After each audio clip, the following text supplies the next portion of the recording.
नमस्ते बच्चों, कनेक्टेड में आपका स्वागत है।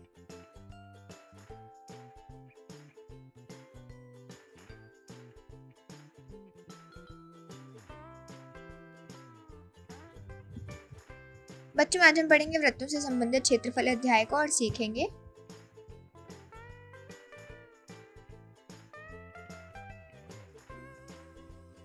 भूमिका। आप अपनी पिछली कक्षाओं में सरल समतल आकृतियों जैसे आयत, वर्ग, समांतर, चतुर्भुज, त्रिभुज और वृत्त के परिमापों और क्षेत्रफलों को ज्ञात करने की कुछ विधियों से पहले ही परिचित हैं। दैनिक जीवन में हमें जो वस्तुएं देखने को मिलती हैं उनमें से अनेक एक न एक रूप में वृत्तीय आकार से संबंधित होती हैं। साइकिल के पहिए, ठेला, डार्ट बोर्ड, ऐसा बोर्ड जिस पर तीर फेंक कर खेल सकते हैं, गोल केक, पापड़, नाली के ढक्कन, विभिन्न बनावट की चूड़ियां, ब्रूचेस, वृत्ताकार पथ, वॉशर, फूलों की क्यारियां इत्यादि ऐसी वस्तुओं के कुछ उदाहरण हैं। देखिए आकृति 12.1। अतः वृत्तीय आकृतियों के परिमापों और क्षेत्रफलों को ज्ञात करने की समस्याएं व्यावहारिक रूप में बहुत महत्वपूर्ण है। इस अध्याय में हम अपनी चर्चा एक वृत्त के परिमाप, परिधि और क्षेत्रफल की संकल्पनाओं की समीक्षा से प्रारंभ करेंगे तथा इस ज्ञान का वृत्तीय क्षेत्र संक्षिप्त रूप से वृत्त के दो विशेष भागों के क्षेत्रफल ज्ञात करने में करेंगे, जिन्हें त्रिज्य खंड सेक्टर और वृत्त खंड सेगमेंट ऑफ सर्कल कहते हैं। हम ये भी देखेंगे कि वृत्तों या उनके भागों से संबद्ध समतल आकृतियों के कुछ संयोजनों के क्षेत्रफल किस प्रकार ज्ञात किए जाएं।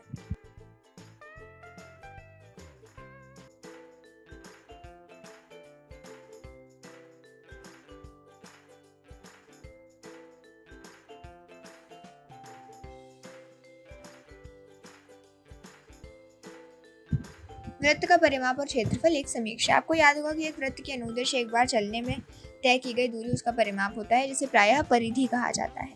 आप पिछली कक्षाओं से ये भी जानते हैं कि वृत्त की परिधि का उसके व्यास के साथ एक अचर अनुपात होता है। इस अचर अनुपात को एक यूनानी अक्षर पाई से व्यक्त किया जाता है। दूसरे शब्दों में परिधि अपॉन व्यास इक्वल टू पाई।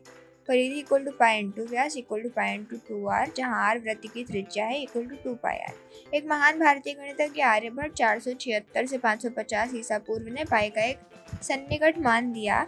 उन्होंने कहा कि पाई इक्वल टू 62,832/20,000 होता है, जो लगभग 3.1416 के बराबर है।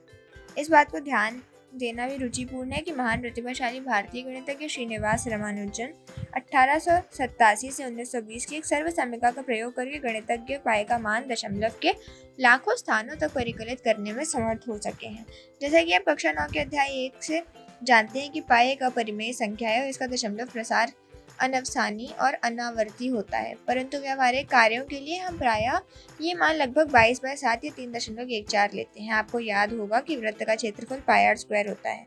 याद कीजिए कि आपने कक्षा 8 में इसकी जांच एक वृत्त को अनेक त्रिज्य खंडों में काट कर और फिर उन्हें पुनर्व्यवस्थित करके की थी।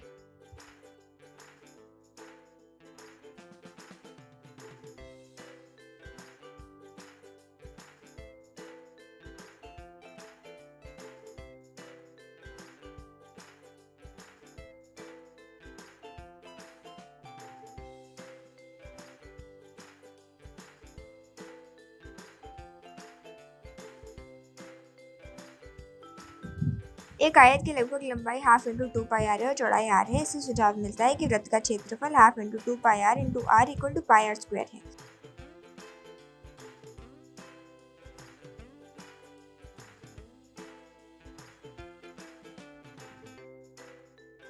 आइए पिछली कक्षा में पढ़ी गई अवधारणाओं को एक उदाहरण की सहायता से याद करें।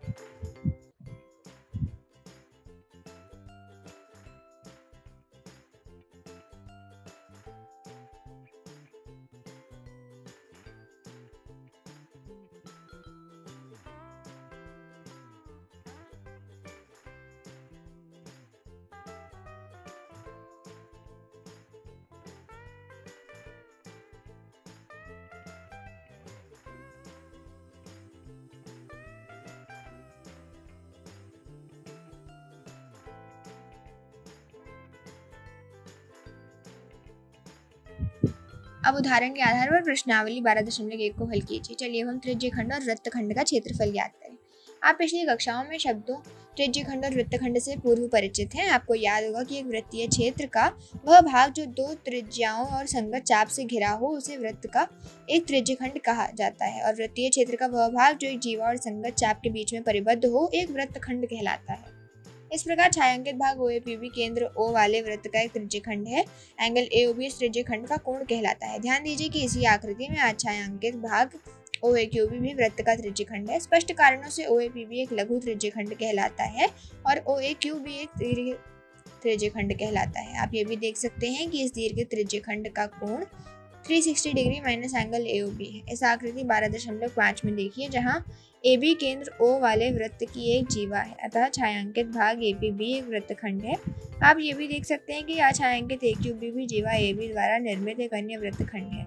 स्पष्ट कारणों से APB लघु वृत्तखंड कहलाता है और AQB दीर्घ वृत्तखंड कहलाता है। जब तक अन्यथा न कहा जाए, वृत्तखंड और त्रिज्यखंड लिखने से हमारा तात्पर्य क्रमशः लघु वृत्तखंड और लघु त्रिज्यखंड से होगा।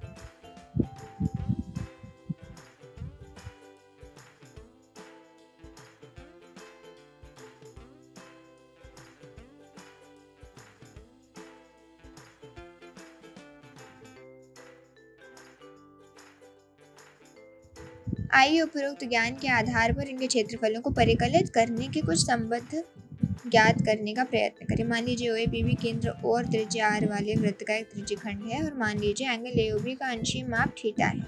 आप जानते हैं कि वृत्त का क्षेत्रफल πr² होता है। अब निम्नलिखित तरीके से ज्ञात कीजिए।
उदाहरण 2, त्रिज्या 4 सेंटीमीटर वाले एक वृत्त के त्रिज्यखंड का क्षेत्रफल ज्ञात कीजिए जिसका कोण 30 डिग्री है। साथ ही संगत दीर्घ त्रिज्यखंड का क्षेत्रफल भी ज्ञात कीजिए।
उदाहरण 3, आकृति में दर्शाए गए वृत्तखंड का क्षेत्रफल ज्ञात कीजिए यदि वृत्त की त्रिज्या 21 सेंटीमीटर है और एंगल AOB 120 डिग्री है।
उपयुक्त उदाहरणों के आधार पर प्रश्नावली 12.2 को हल करने की कोशिश कीजिए।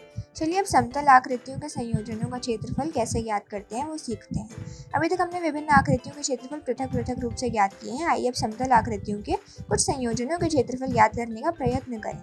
हमें इस प्रकार की आकृतियां दैनिक जीवन में और विभिन्न रोचक डिजाइनों के रूप में देखने को मिलती हैं। फूलों की क्यारियां, नालियों के ढक्कन, खिड़कियों के डिजाइन, मेज पोशों पर बने डिजाइन आदि ऐसी आकृतियों के कुछ उदाहरण हैं। इन आकृतियों के क्षेत्रफल ज्ञात करने की प्रक्रिया को हम कुछ उदाहरणों द्वारा स्पष्ट करें।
उदाहरण 5, आकृति में छायांकित क्षेत्र का क्षेत्रफल ज्ञात कीजिए जहाँ ABCD भुजा 14 सेंटीमीटर का एक वर्ग है।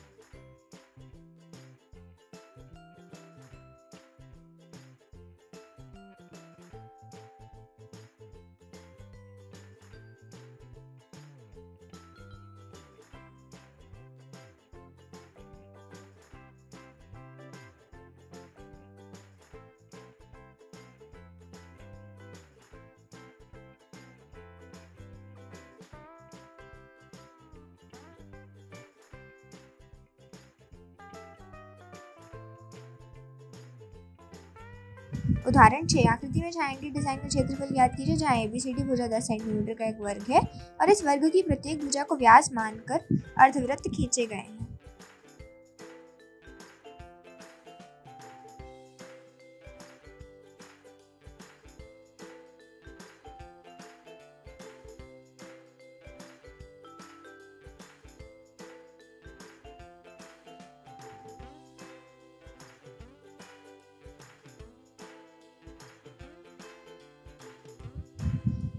छात्रों, आशा है कि आप इस पाठ को अच्छे से समझ गए होंगे। अपने ज्ञान की जांच करने के लिए प्रश्नावली 12.3 गृह कार्य के तौर पर हल कीजिए। प्रश्नोत्तर की तरफ बढ़ने से पूर्व आज हमने क्या सीखा उस पर एक नजर डालते हैं। सारांश निम्नलिखित है।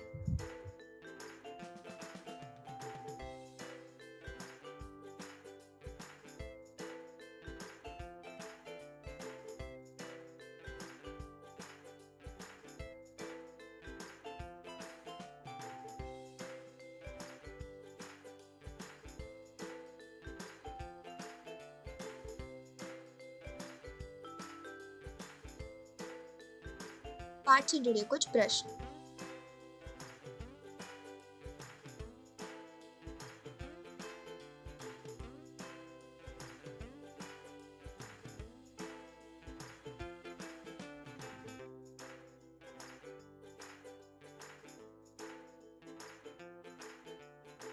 प्रश्नों के उत्तर इस प्रकार हैं।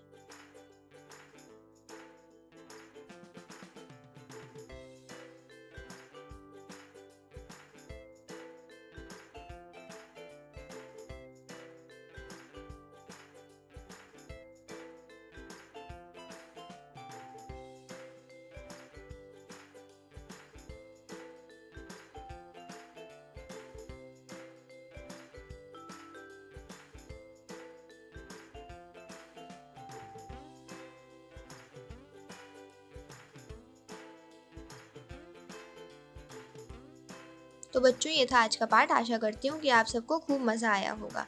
आज की कक्षा यही समाप्त हुई। अगली कक्षा में मिलते हैं एक नए पाठ के साथ। धन्यवाद।